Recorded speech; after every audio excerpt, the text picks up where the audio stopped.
Brandon Brown is going to give us the overview of the day, and that will be followed by some poetry. And then Vernice will give us some somatic grounding, and then the panelists will go on. Brandon. Good afternoon, everybody, and welcome. My name is Brandon Brown, and I'm a PhD student here at George Mason University's Jimmy and Rosalind Carter School for Peace and Conflict Resolution. And I'm super excited to have all of you join us for this event today. We've got a super panel assembled to talk to all of you folks. Welcome to Peace Week. As Patricia said, it's organized by the Carter School for Peace and Conflict Resolution here at George Mason. And each semester, the Carter School Peace Week brings together faculty, students, and alumni, as well as friends and partners from across the field of peace and conflict resolution and the peace and conflict community for a week-long conversation around how to effectively address urgent issues of peace and justice.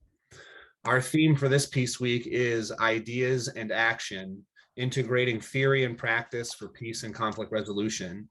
And in this session, we're going to be hearing from these three panelists about some very specific topics within that field. Also, just a reminder, it's Mason's 50th anniversary this year. And so George Mason is celebrating 50 years strong of academic excellence. And this anniversary will usher in a new era for our school. And if you want to learn more about all the anniversary events that are happening, and if you want to support by visiting the university's website, we encourage you to go to gmu.edu to learn more and offer support. As Patricia said, we're going to start off here in a second by a poem reading and then a somatic grounding. And then we're going to jump right into things with our panelists. And then after the panelists go, we'll have a attendee question and answer session for about 15 to 20 minutes. And we'll be moving into breakout rooms for people to get better acquainted with each individual presenter, based on what speaks to you and what it is that you want to hear more about. And so just want to say welcome again to everybody. Thank you so much for joining us. It's really encouraging to see how many people are here today. And I'll go ahead and turn it over for the poem reading. Thank you, Brandon. The poem is called Dropping Keys by Hyphus. The small woman builds cages for everyone she knows, while the sage, who has to duck her head when the moon is low, keeps dropping keys all night long for the beautiful, rowdy listener. Thank you. Okay. Hello, everyone. I am Bernice Hurd. I am currently a junior at George Mason University and an intern with the Transitioning Justice Lab in Restorative Arlington. Today, I serve the purpose of providing a somatic grounding exercise. So I just wanted to do a quick disclaimer. We're doing this exercise because in today's event, we will be dealing with a topic that can be very difficult for our audience and our participants. So it is important that we prepare our bodies and our minds with a somatic grounding. So I'm just going to ask everybody to close their eyes. We're going to just take like 5 deep breaths. And what we're going to do is we're going to do a deep inhale through the nose, and then an exhale through the mouth. And we're going to repeat that 4 more times.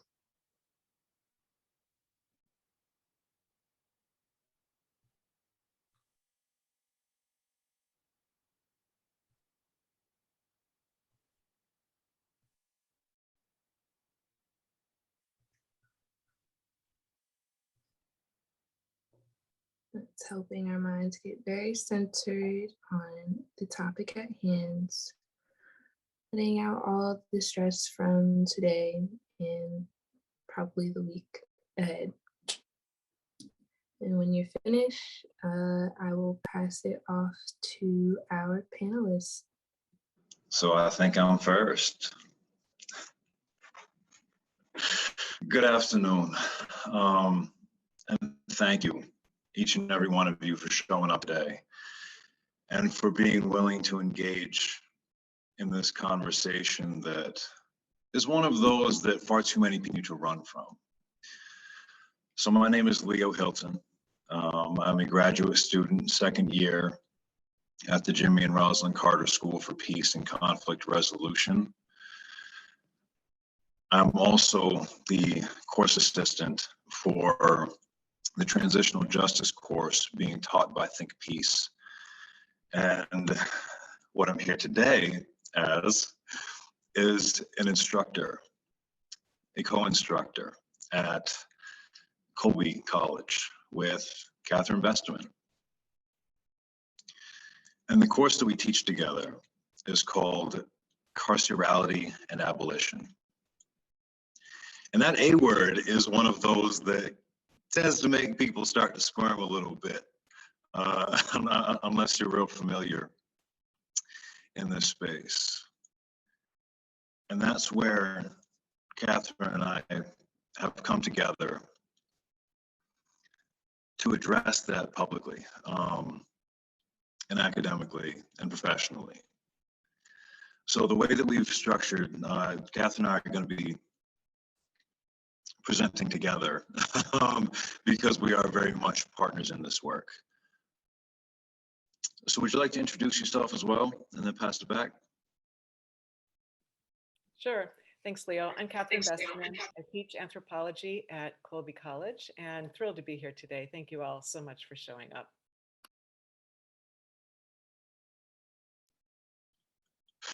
Sure, sweet and to the point. Okay, thank you. And she's great, and that's where she and I balance each other out quite well, and we'll talk about it, hopefully have enough time to talk a little bit about that as we go. So to give a nod to the mini conference that the Carceral Societies section is going to be hosting on the 19th, Catherine and I have structured our presentation according to myths, realities, and possibilities,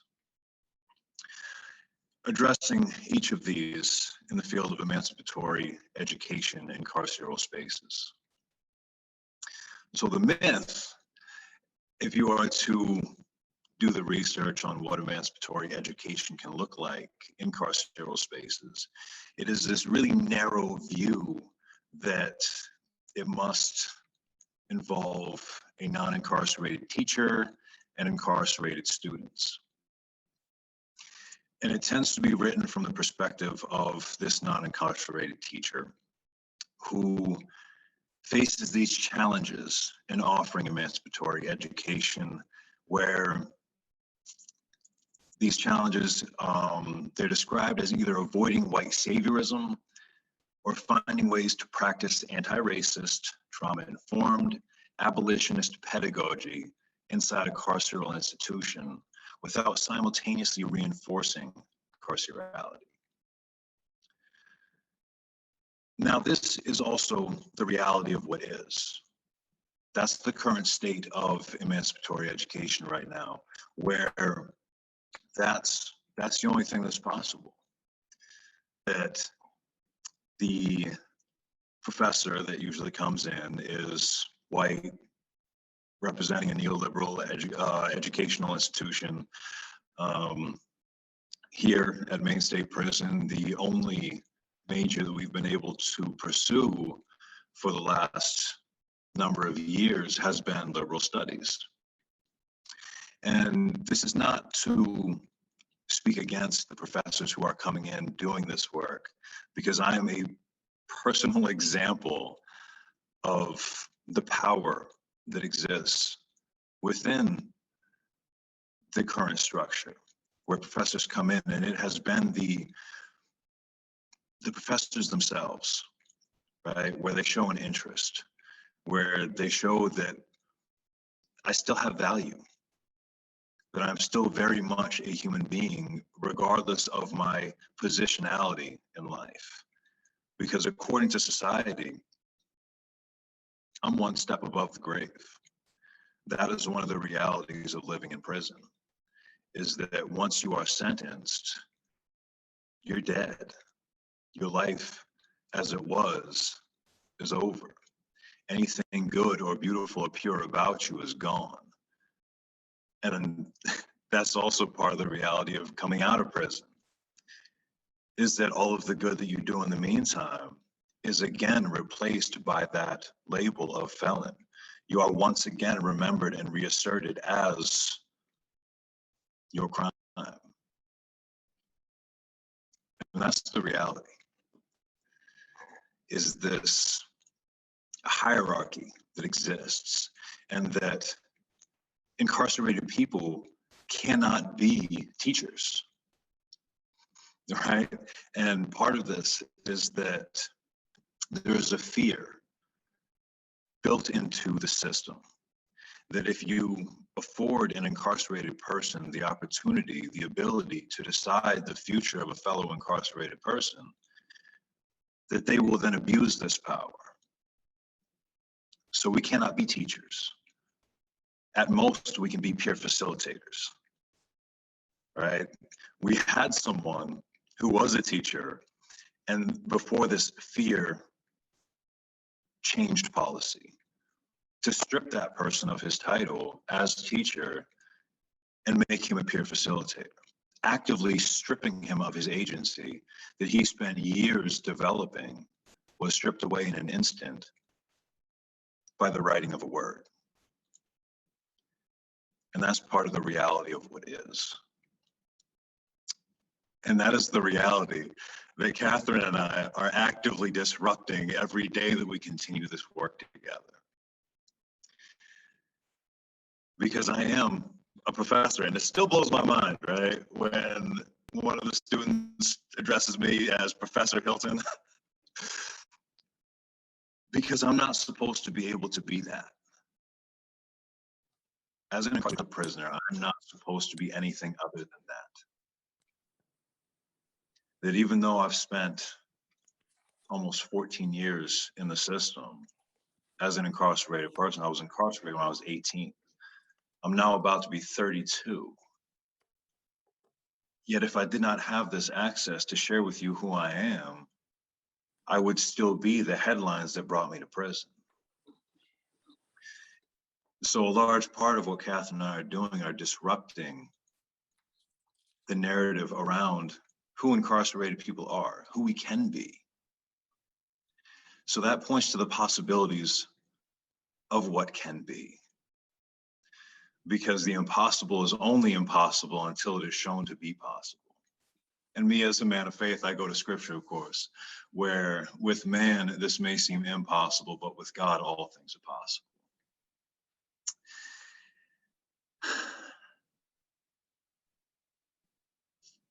And so it is at this intersection of reality and the possible that I want to pass it to Catherine, because she just came to this as, oh, this is the obvious next step, right? It doesn't matter what exists in literature, that I know what it can be, so let's see what it is to make it possible. So Catherine, if you could speak to what made it so obvious to you, and what was your journey? What has your journey been like in realizing this possibility with me? Thanks, Leo. Always such a delight and a pleasure to hear you speak, and I'm honored to be here on this panel with you as your co-instructor and co-panelist. So a little bit of background on how I came to this work. I taught a course that was sort of an inside-out course at one of the women's prisons in the fall. I had another co-instructor, and that was students who live on campus at Colby and students in the women's prison. And it was really an intense experience. And that was my first time teaching inside a prison. And up until that point, I had been involved in exploring abolitionist work through the public humanities. I had run last year, during the course of the year, an abolitionist public humanities initiative that was statewide in Maine called Freedom in Captivity. And the goal of it was to sort of promote and amplify abolitionist visionings and imaginings across different humanities platforms. And Leo, that's how I met Leo. Leo was very involved in doing organizing work on the inside to sort of help us all figure out what would be most meaningful to folks on the inside of this work. How did folks who were on the inside want to participate? How did they want their voices and their creative work to be featured? And so we partnered together through lots of different iterations, lots of different aspects of freedom and captivity. And my coming to that project came out of about, maybe 5 years or so of just immersing myself in abolitionist theory and praxis. I was pretty new to it. I got involved in it because of my son. And it was the kind of a deep dive into, I'm a nerd. And so I kind of thought my way into it, although Leo says I hearted my way into it because of the family connection. But my involvement in sort of teaching myself about what abolitionists think and how they organize and what abolitionist visions of the world look like was profoundly transformative in my own life. And I realized the extent to which I had been pretty ignorant, despite having a lot of incarcerated family members, about abolitionist imaginings and possibilities. And it just blew my mind. And Freedom and Captivity expanded that. Teaching in the women's prison expanded that even more. So about halfway through the fall, as I was preparing to teach a brand new course called Carcerality and Abolition, I was listening to a talk that Leo had given, and it suddenly occurred to me, oh, I have to teach this course with Leo. It just seemed so obvious and natural to me as a way to continue the work that we'd already been doing together. And it was interesting hearing the way Leo just described his perception of himself, because my perception of Leo at that point was that, oh, he might not want to do this. He's so involved in so many things. Leo is, deeply networked across so many different networks, some of which are international through his work with the Carter School, some of which are local through his work as a journalist, through his work as a policy organizer on all kinds of legislative transformations, through his work with the Maine Recovery Advocacy Project, does tons of work on the inside. So I was a little hesitant actually in approaching him because I thought, oh, he's going to think, teaching a class, that sounds really boring. I don't know if I want to do that. So this is interesting, Leo, because my perception of you was that you've got your communities, you've got your networks, you're already like tightly coordinated across all of these different community groups. But so my own thinking was kind of selfish in that I wanted to teach with Leo. And it was also thinking about how, the title of our talk or the title of this panel is Transformative and Redemptive Power of Education. And as Leo explained, we usually think about that in relation to bringing transformation and redemption to people on the inside. And I'm involved in the business of trying to bring transformation and redemption to people on the outside, which is what Freedom and Captivity was about, which is what my courses at the Colby campus are about. And so it seemed sort of obvious to me that Leo and I should be partners in managing this course at Colby, and that my students really needed this, the campus really needed this. And my question was, did Leo need this? And he was eager, which I'm grateful for. I was really, really lucky. But it's just confirmed for me the importance of trying to upend the normative logic of who delivers transformative and redemptive education and in what spaces, and the ways in which we have to continue to fight hand and tooth to open possibilities using the medium of education for folks on the inside to adopt the position of teachers, of professors to folks on the outside, and use education as our wedge for opening up the ability to have those conversations and to allow people on the outside to learn from the deep wisdom and life experience of people on the inside. That's the pathway for me towards abolition. And so I want to turn it back to Leo. And Leo, I wanted to ask you, what has this experience been like for you? What has teaching this class meant for you? What is it felt like to occupy this space as a faculty member to students on campus? It has felt transformative and redemptive. No, it's felt like freedom. It's felt like power. It's felt like agency. It's felt like the opportunity to realize who I've wanted to be. And I've reached these stages at several points over the last 14 years of feeling like I've made it. I've done what I needed to do. I've done the healing I needed to do. I've done the growth that I've needed to do. I've done the helping I needed to do. I've done the teaching and the encouraging and the guiding that I've needed to do. So I'm good. I'm happy where I'm at. And then each new opportunity comes up where I realize that God has made me for more than what I have limited myself to be. And God works through people, places, and things. And it's just been one of the things that really goes kind of undiscussed among educational circles in this prison, and I'm sure in prisons all over the place, is this wondering, this underlying question of, is there a double standard? Am I really earning this degree that I'm getting? So there's an insecurity that comes with each degree, right? When I got my associate's degree, I felt great.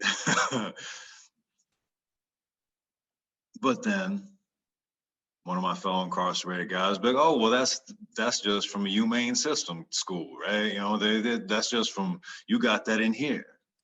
What does that really mean after this? What is the real substance? Are you really competing with students of your ilk on the outside? And of course, it was cussing and profanity and a whole bunch of coarseness that came along with it. But I'll leave that out for this. And then I faced the same thing when I got my bachelor's degree, right? It didn't matter that I had fought and scraped and scratched to get each assignment done under what now, I mean, the level of barriers that were in place structurally and in human form seemed insurmountable. And so it didn't matter that I was overcoming all of these things, all of the lack of technology, all of the barriers that were in place, all of the lockdowns, all of the resistance from staff and administration at the time. None of that mattered, because there was this insecurity of, am I enough? Am I really doing what it seems like I'm doing?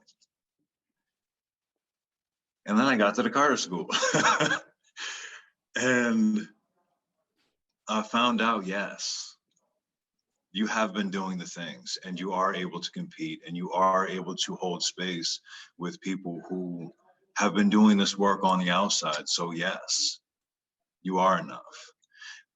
But I didn't realize that I had those insecurities until I reached the graduate level, until I stepped into that virtual classroom and actually stepped out of this prison and into that classroom, as opposed to having a professor from the outside step from the outside into my classroom.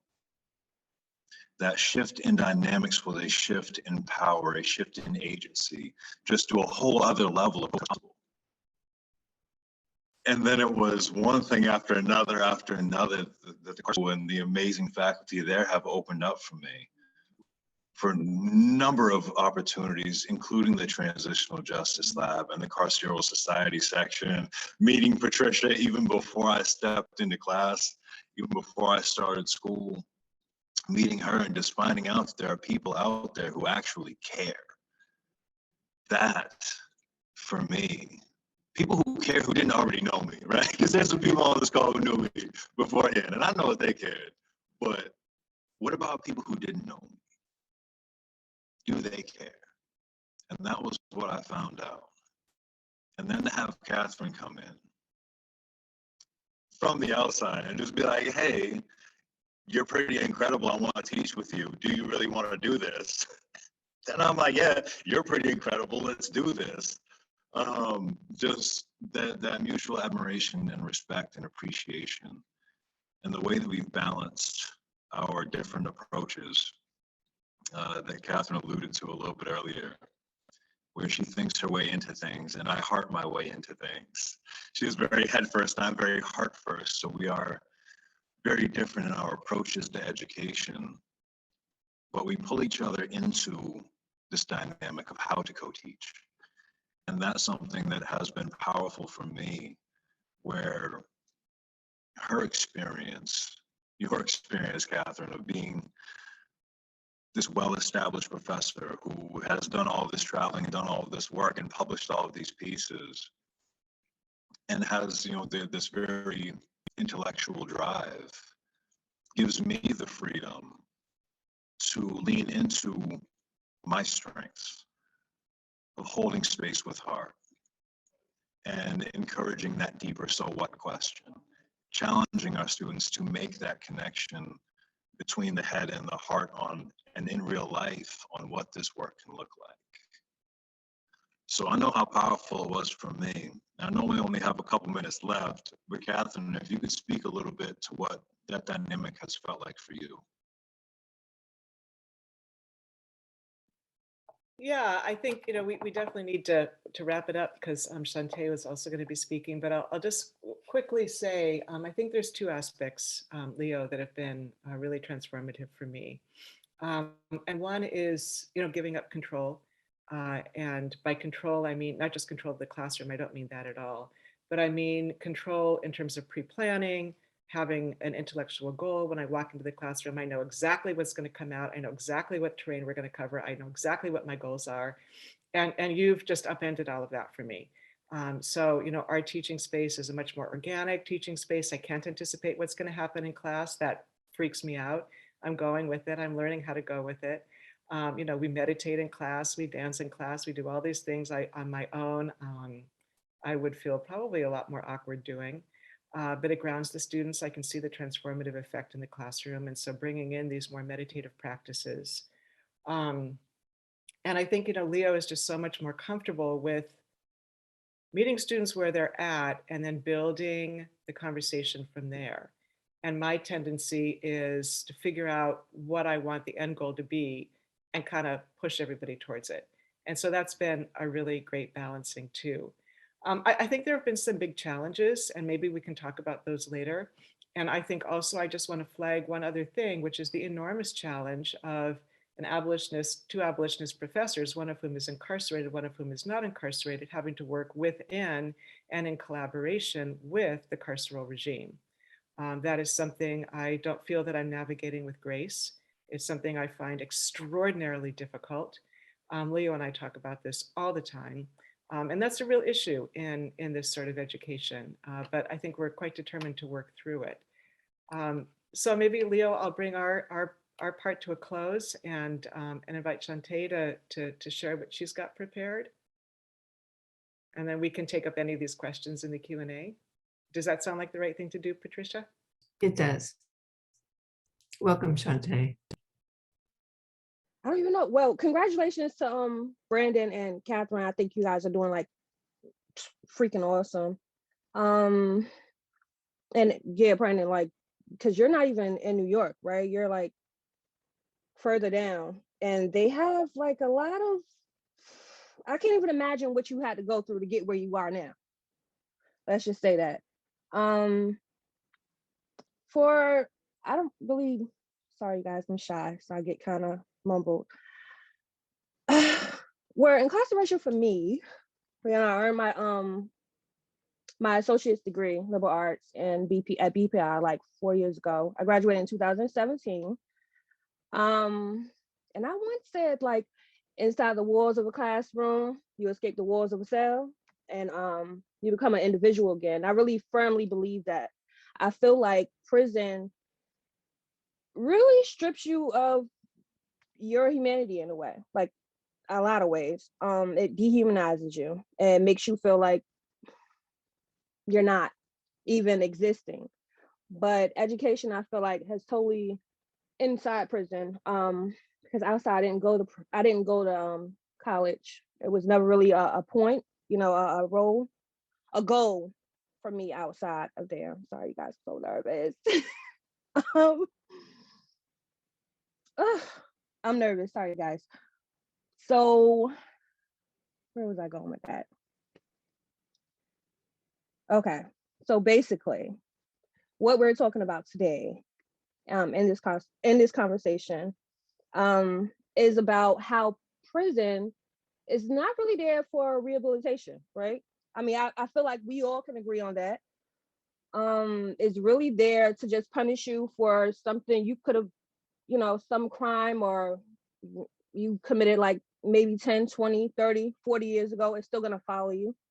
You never really get, it's kind of like the scarlet letter, like you always wear it. Everybody, you always feel like everybody can see it, everyone. Like you're out in the shopping mall.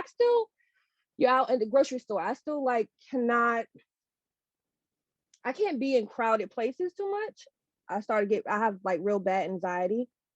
And I completed what? I was sentenced to 9 years and I did 7.5.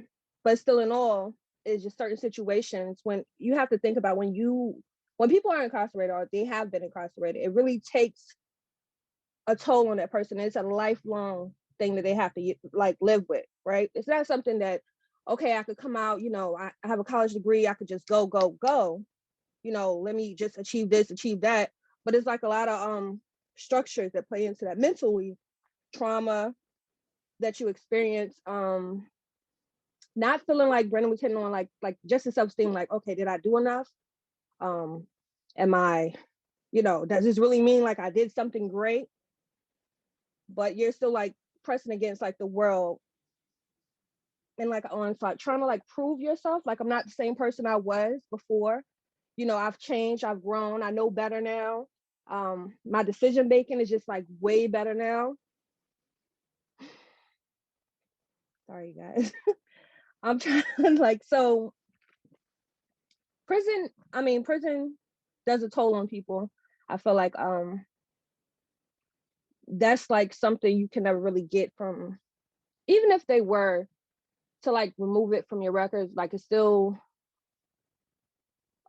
residual factors that stay with you forever.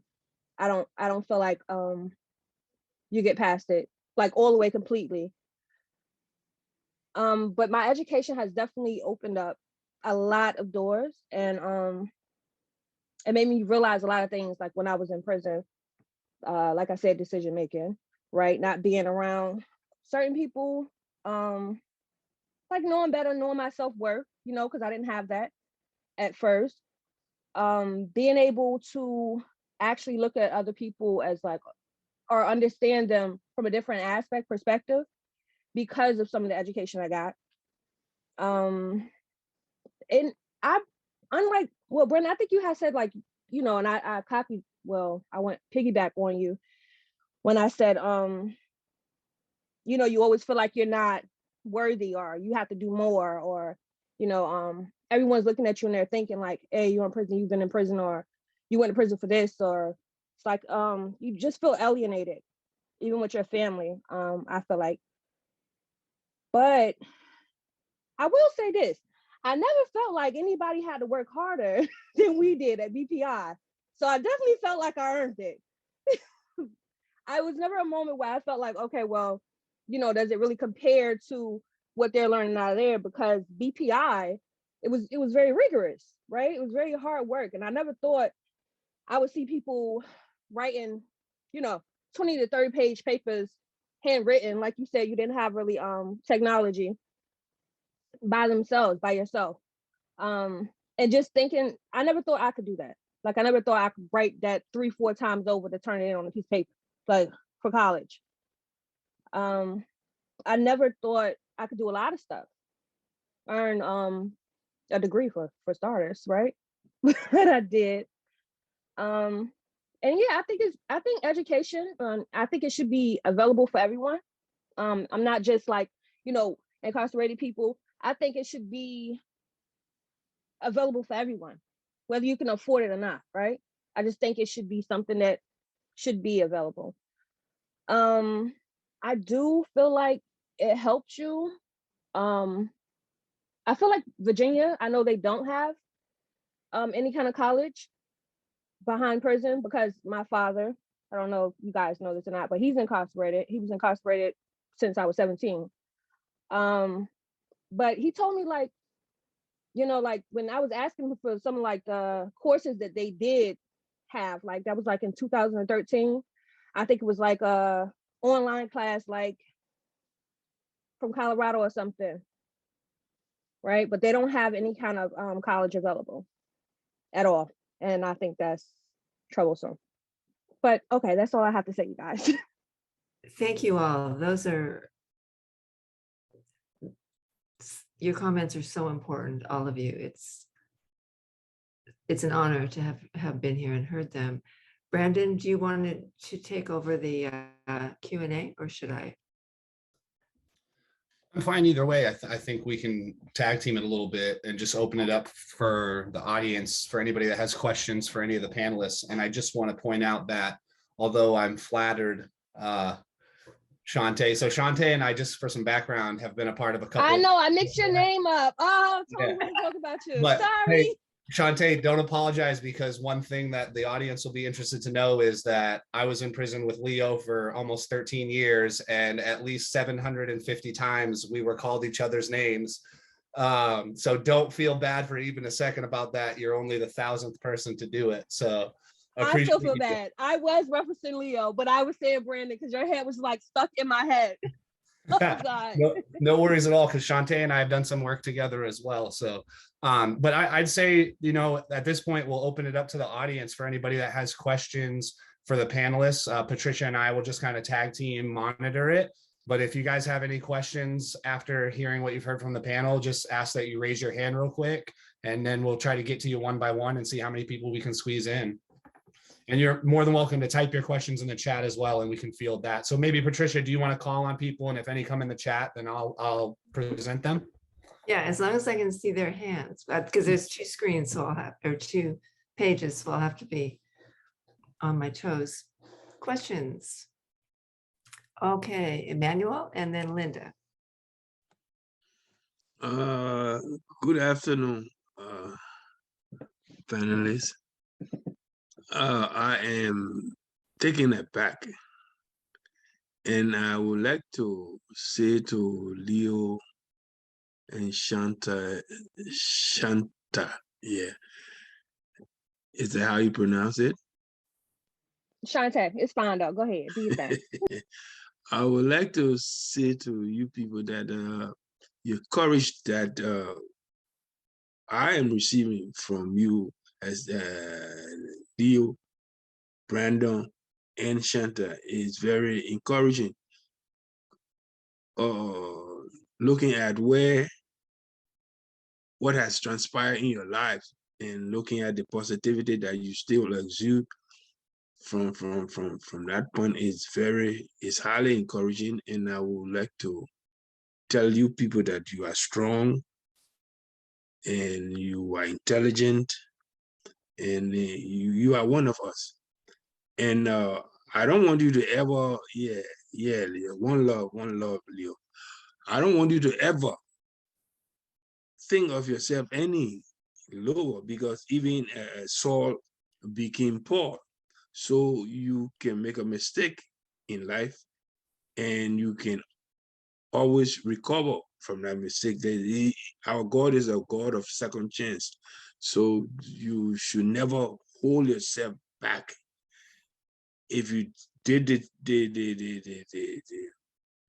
violation and you did the time, you're free. No matter what your family say, no matter what it's just there in your head that you think everybody is looking at you that way. But I look at you, Shanta, as a beautiful woman. I don't see nothing else in you but a beautiful Black woman. I look at my brother Leo as my buddy. I had a buddy, we play sports, we play basketball together, Leo Eastman. So when I see you, I think about Leo. We call him the Russian, because he did things that we couldn't understand what he was doing, So I like your spirit. So I would like to tell you people that you are doing a good work, and you should keep it up. Thank you. Linda? Thank you. Hi, to all of the presenters. Viktor Frankl once said that despite one's circumstances, every person retains the last of the human freedoms, which is the freedom to choose your own attitude, to choose your own way, which is one of my favorite sayings. And I was wondering, with the education that has been offered to you, was that something that sought you out, or did you have to seek it out yourself? And I guess the second part of that question is, what do you hope to do with this education? Because we're all learning something every day. We're learning something right now from all of you. And I think freedom of your mind is the most important thing, no matter your circumstances. So I was just wondering how you all got into the educational system where you are. Anybody want to go first, or did I just like take over? I know for me, it was like, I went to college when I was in Bedford, but when I was drafted, that's transferred to another facility, I ended up getting involved in BARD because it was at Taconic Correctional Facility. My friends, like the group that I just hung with, was just like, yeah, go to college, get education. Like, yeah, let's do this because you was in college there, this is better. And I mean, I definitely think it's something that you have to want, right? You have to seek it yourself, because it was like a rigorous type of thing to even get in to that college. And it was only like 13 seats available. But also, if it's not there, then you can never seek it. And also, to answer your second question, I definitely want to help women who have been incarcerated, or maybe their parents have been incarcerated. So I definitely want to get in something with that. I definitely want to help people. Thank you. So for me, I sought it out, and then some. When I was first arrested, I was actually arrested on the same day I was supposed to schedule to get my GED done. And I spent most of my time in county jail in segregation units. And then when I was first given a chance to be out for a few months, it was the last three months or so before my sentencing, I was able to have access to the books I needed to study. And I earned my GED and received my diploma on the same day I received my sentence, which is one of the ironies of my life. And then, so when I first got to prison, I pursued higher education. And I was allowed to audit a class, and I think I made it through one before I found myself in SEG again. And then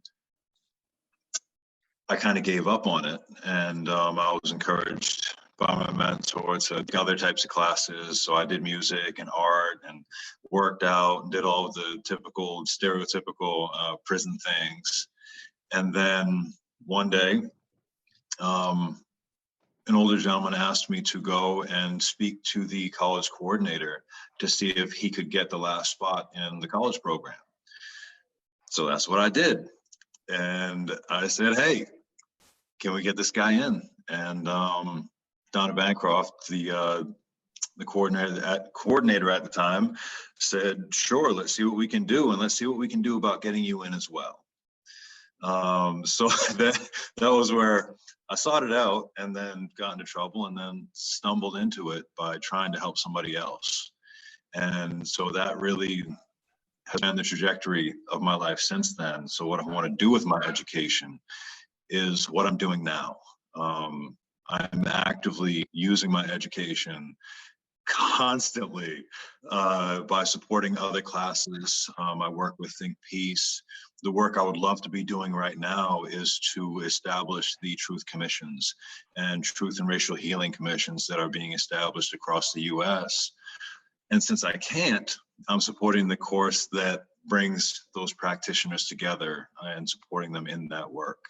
So continue to do what I do, continue to teach with Catherine and any other opportunities that come up to inspire people to do better and be better, and to continue to grow myself.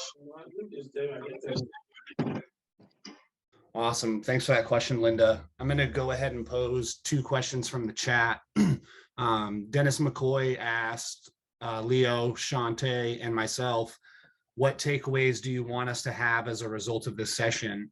And I'll just go ahead and answer just very briefly and then pass it over to Leo and Shantae. I think the takeaways that I want people to have from this session are just about when you hear a conversation about criminal justice reform happening, and when you hear a conversation about education in prison happening, that you're a little bit more aware and enlightened of what the title of this talk is, right? The transformative and redemptive power of education. And I don't think it's unique to the carceral space. I think it's transformative and redemptive in general, but in a heightened state of a loss of agency and a heightened state of oppression and a heightened state of structural violence, there's just another level of transformation and redemption that comes to learning about yourself and learning about the world. And I think the other takeaway that I hope people bring, after hearing Shantae and Leo speak, and also hearing Catherine testify to the power of, having Leo co-teach this class with her from the positionality that he occupies, is just like the humanity of people in prisons. And I think sometimes when we're talking about education and we're talking about certain programmings and we're talking about statistics around recidivism, we start to think that people who engage in these things in prison are more human than those who don't. But like Shantae just referenced, and like Leo has also alluded to, these opportunities are not available for everybody. And it's not the opportunity that makes somebody human. It's just the opportunity that gives somebody a chance to express their humanity differently. And so I think that when we talk about these transformative and redemptive powers that come with the process of education, what we really need to take away is that opportunity for transformation and redemption is available to every prisoner, but that doesn't mean that the structures are available there for them to engage in that journey. And that's why we need to expand them, right? Hundreds of thousands of people get out of prison every year. And we all have to ask ourselves the questions, like, how do we want those people to be, and who do we want them to be, and what opportunities are we giving them to be that? And I think we've identified in this talk today one of those avenues, but there's many, many more. And Catherine can speak to that too, with the freedom and captivity work through the arts and through all these other things. But the overarching goal, I hope that this session brings out, is just recognizing and identifying and really believing that even for people who have done harm, there is still humanness there. There is still humanity there. There is still goodness, but it's on us as a society to draw them out and give people the outlets to express those things. So I'll go ahead and turn it over to Leo or Shantae. Leo, you have to go because I went first last time. Well, I wanted Catherine to speak before I did. Okay, well then Catherine can go. There you go. All right, fine. So yes, to everything that Brandon just said, because that and just really, I want people to take away the challenge that what is not what needs to be. So it's a challenge toward radical imagination and a call to action, right? That really, what I'm doing right now with Catherine started with her decision to ask a question. And that's something that it doesn't matter where you are, what your position is in this life, whether personally, professionally, academically, you have the ability to ask questions. So that's what I would like people to take away from this, is the power of asking a question. Why can't things be the way that I think that they could be, right? Why can't we broaden out our narrow perspectives on what needs to be, on what's possible? So really, I want you to take some hope away from this, that it is possible to change a system, regardless of about how big and complicated it is. One person can have a positive impact on a system, starting with the desire to have an impact on one other person. So the old cliche of, hey, if I can just help one person, that I've done something with my life, there's some truth in that. If you invest in one person, you never know how far that can go until you do it. So Shantae, what you got? I thought we agreed Catherine was one, but it's okay. No, I'm playing. Basically what I got from it it was a couple questions in the chat too. I don't want you guys to feel like I'm ignoring because it's not letting me respond, but it's a couple of things I want to get to. I can't even think of your name. I'm sorry. I think it was like the last chat I got, and they asked like, how can BPI, like the film, the documentary College Behind Bars, help other people? Brandon's our moderator for questions. Hello? Can you guys hear me still? Okay. Well, I wish Priscilla was here. But I believe like a lot of people, like what Leo was saying, was that one person, if one person can benefit, like just look at the outcome. And I never thought myself to be speaking to panels or even going back into prisons via Zoom, what have you, because of COVID. I never thought myself to be like, I knew I wanted to help people, but it just was never like who would literally willingly go back into prison, right? But it's actually something that I'm very fond of doing, right?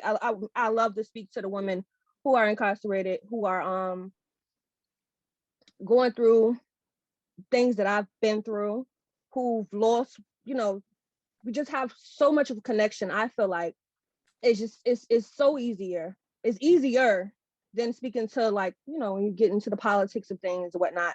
I feel way more comfortable inside of a prison, speaking to people that I feel like, can relate more. And those were like some of the best panels that I did, just like having that hope of just helping, if it's just like one person out of the 15 or 20 or 25 that I can get through to, that I can say, hey, you can be doing, whatever. You could be where I'm at, or you could be way further than me.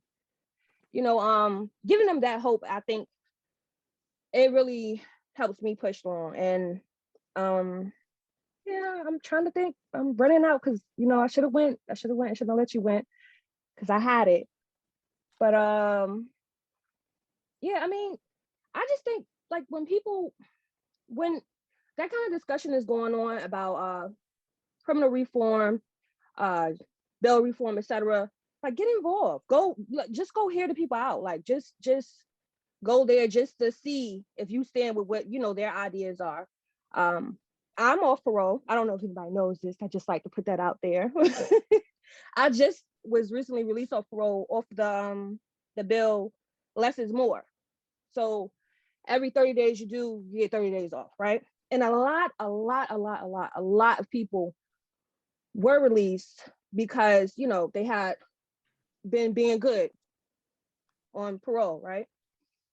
But that just goes to show you that people can change, right? And we're talking about curfew, drug tests, having a job, paying the parole, like they're being upstanding citizens and they're let off.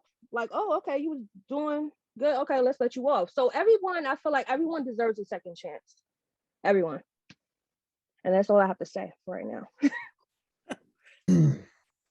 And I know that we're going to start the breakout rooms in here in a moment. And there's a couple other questions in the chat that maybe we can pose in the breakout rooms as well. But I see Priscilla has her hand up. So Patricia, do you want to give Priscilla a second real quick and then go to the breakout rooms? Yes. Hi, everybody. I was just going to add really quickly that listening to this is super interesting. And what Catherine and Leo, what you all are doing with this class in Maine is incredible. And to your point, Leo, about making a difference with just one person's life, you all, I don't know if the two of you know this, but Shantae went and spoke with the women at the Maine State Prison who you are in this class. Maybe a year and a half ago, a group of maybe 15 women who didn't see the hope that education might be able to bring them. And Shantae and another woman from College Behind Bars, another barred graduate, went and had a sort of private hour or hour and a half. Shantae, do you remember? Speaking to the women that you all are now teaching and encouraging them to take advantage of whatever educational opportunities may come their way. And then of course, this program did come their way. So it's really incredible to see that full circle moment. Thank you. Brandon, do you want to, Becca, do you want to let us know how to do the breakout rooms? Yes, I am assigning them now, and then I will open them up. Okay, so I just want to say that I have appreciated the comments from the presenters and also the questions that have been asked in the chat and in person. And this chatting will carry over into the breakout rooms if the presenters they'll be going in and out of different breakout rooms. So you might have a chance to ask a follow-up question. And there are some questions that the facilitators within the breakout rooms will use as starting points. So when you're in those rooms, the idea is you raise issues and talk with your colleagues and try to sort through and synthesize for yourself and how you think and what you think you can do. How can perhaps you think, as I have to do all the time, how do I need to think differently about this? How do I need to step back and see the bigger picture and see the redemptive power of humanness in the frame of education and the atoning power that can happen when windows are opened that are presently now closed, whatever those windows might be. So it's just start thinking through some ideas you have to talk to your folks with and also with your facilitators. So. And with that, I will go ahead and open up the breakout rooms. Don't be afraid, you'll be able to come back. I always panic. Welcome back. I think everybody's back. All right, so the facilitators probably asked someone to do a brief report out on what was discussed in the breakout rooms. Anybody from breakout room 1? Anna, do you want to jump in there? Yeah, sure. I think one of the questions that I asked was, what was the biggest challenge for Catherine? I'm sorry, I hope, yeah, Catherine. I wanted to know what was her biggest challenge in terms of like working within the system. And then she started talking about the emotional aspect of it, especially the emotional aspect of talking to, just regarding co-teaching with Leo. And I thought that was very important for us to listen to because oftentimes we don't talk about the emotional aspect and the challenges with that. Another thing that we talked about was the takeaways, how important Shantae and the struggles that that even with the education, you still have to struggle with other. Sorry, Brendan, can you help me out here? Yeah, absolutely. We had a discussion just about the, like Anna saying, the difference between the structural barriers and the structural obstacles, and then the emotional ones that Catherine was talking about. Like Catherine talked about coming into this experience feeling a little bit naive, and then we kind of discussed how everybody's naive to it, because unless you're directly exposed to it, how can you possibly know what to expect and what you're going to find? And we just talked about the idea that meeting somebody as a human or as a student or as anything other than a prisoner, which is what the system has designated them to be, how that in itself is a transformative experience for both parties, right? Like, in order to connect to somebody's humanity, you have to recognize your own first. And that exchange and that interplay in that emotional side of things is really what kind of leads the way for the power of the transformation. And I mean, we talked about a few other things. We talked about a question was asked about, like, what was the relationship like with teachers coming into this, and what did that mean to make students believe in themselves and believe that this was a possibility. So that was another part of the conversation, is just really the same thing that Catherine and Anna were alluding to, is that you know, when you come in and create a classroom instead of a prison, that offers new opportunities. And I think the last thing that I'll say that we had some conversation about was this idea of like what abolition is, right? And like Leo alluded to, it's a really hot topic. It generates a lot of debate, but it really boils down to understanding that the current system doesn't get what we actually want it to obtain. And so if we can all recognize that, if we know that when you put people in a box and you call them trash and you don't give them an outlet to become anything other than trash, then nobody should be excited. I mean, nobody should be surprised when they internalize that story and start to convince themselves that they're trash. And so it's this idea that if we can teach people about the negative ripples of harm that they created, then we give them the opportunity to do what Leo said, which is also teach them that they can also create positive ripples that can touch people in a good way, and that those things will never cancel out, but maybe the positivity will surround the negativity and overtake it, or, you know, outweigh it, not cancel it. And so it's just this interesting idea when it comes to the story of abolition, of asking what we want of the system, identifying that it's not getting those results, and then saying, how do we get those results? And then the conversation continues about all the violence that happens in prison, structurally, directly, personally, all those other things. So we had a good conversation about that as well. Thank you, Brandon. Thank you. Group 2, or room 2. That'll be me.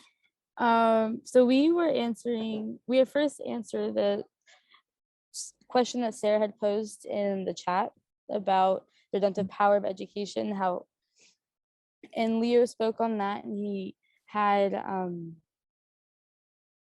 emphasized the power of education, but also the relationship that you would have with someone who is leading the course, and how that important that is in how that I guess it frames and changes the narrative of how one thinks of themselves. I hope I'm speaking on this correctly. And then he was posed another question about, I guess the narrative about how someone thinks of oneself, and the importance of titles. And then we went into the idea of making sure you have a free mind, and how does that work in a carceral space? Does anybody from that group want to add to that? I think one of the things Leo underscored, thank you. Is Group 3. Dennis was starting to talk. Yeah, I was just going to add to what Amanda said, that Leo, I think, underscored that by stripping away a title, it was yet another barrier because of some realistic limitations on the ability of the person to, I guess, complete the actions that are needed to help with that transformative process, that it's more than just a title. There is some agency that supports the transformative aspects of the helping and the education. So it's not just something in name. There is actually a substance and form to this title. And it's a further stripping away, if you will, of, I don't want to use the term dignity, but capacity and agency to carry out the transformative process of the education. Thank you. Anybody else from that group? Okay. Breakout room 3. Breakout room 3, we had time constraint. We actually got to know each other. We went around the room, getting to know each other, and getting a feel of what we have learned today. That was one of the main things we shared. So if anybody would like to add from breakout room 3, you can go ahead. Hi, my name is Rosalind Smith. I'm formerly incarcerated, and I was in breakout room 3. What Julianne has said was very important, of how to get people engaged in knowing people that are incarcerated and formerly incarcerated people. And I think that's one of the hardest things that activists and people have, because sometimes nobody just doesn't want to hear about it. Like Julianne was saying, you know, you talk to your friends and your family and they're like, oh, are you for real? Are you really involved with somebody that's in prison? So I think it's important for all of us here, as Julianne said, we're more or less speaking to the choir, and for all of us here to use whatever means we have to talk to our friends, talk to our families, talk to our churches, talk to people about our own experiences, and make them see the humanity in everybody, and that, you know, everybody deserves second chances. And I just wanted to share that with everybody. And Leo, thank you for inviting me. Thank you for that comment. And thank you for showing up. Yeah. Any other general comments from group 3, 2, or 1? Any pending questions, or what was the main takeaway from some of these discussions? Well, for group 3, like we said, I felt like we was kind of like short on time, but we were getting to know each other, and everybody was just like telling everyone like their experience with people, whether they're incarcerated, and someone, and I don't want to mix up names, I have a bad habit of doing that, but someone was saying like how incarcerated people were not like, it wasn't in their immediate family, and it was like a distant type of thing, but they were like interested in getting involved.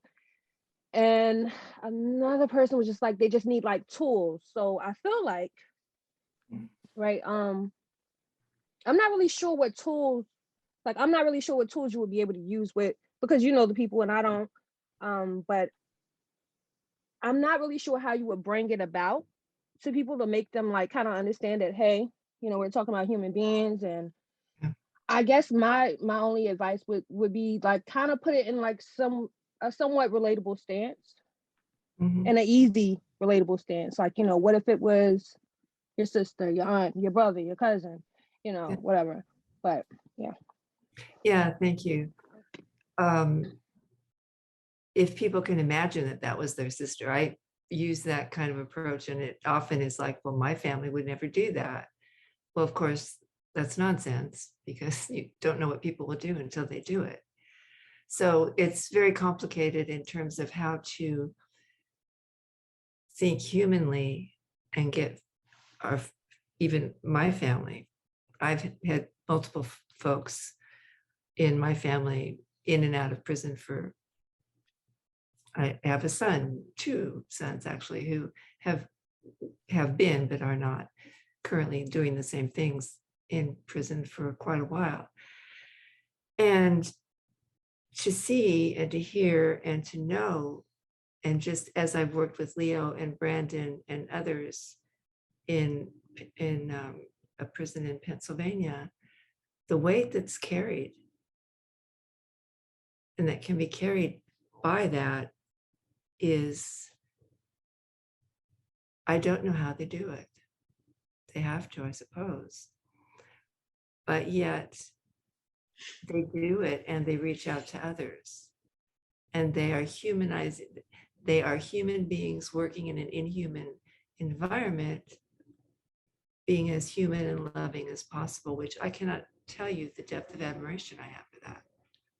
It doesn't always happen, but we've got folks here who are doing it and who will continue to do it. And hopefully we can partner in ways that are possible for us to do this, to do it in the ways that we can.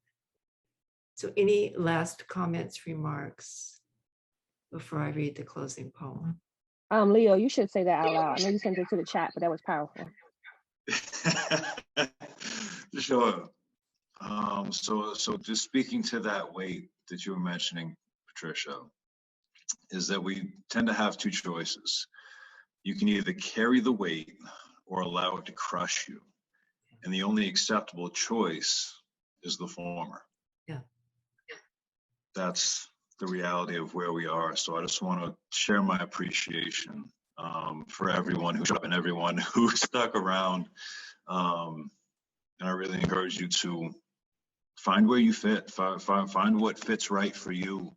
to get involved in this work, because there is a room here for everyone. There's so much that needs changing. You know, if you could pick up one of those tiny little rocks, guess what? That's one little piece of weight that I don't need to carry. So thank you. Yeah, and I would like to add that my first encounter with kids in prison was in Montgomery Village when I came to the U.S. in 2009. My church, Bethel Outreach, we had a prison a committee where we visited them on Saturday mornings, you know, between up to the lunchtime. So I was in charge of the exercise and basketball, and we had my friend used to pray. We then teach them, you know, the Bible and stuff if they had any question towards that end. And but the energy that they brought into the gym, you know, they like to compete. So I used to teach them basic basketball, you know, layups, picks, you know, spacing, so that they could play constructively at least for an hour before they go there. And they were always looking up to, hey, are you coming next week? And we always told them, yes, we'll be coming back next week, just to see, you know, other faces, and, you know, so it was a nice experience. Thank you, Emmanuel. So there are multiple ways to enter in wherever we can. And so let's think about that and see where we can enter in and how we can do whatever we can do in ways that are possible.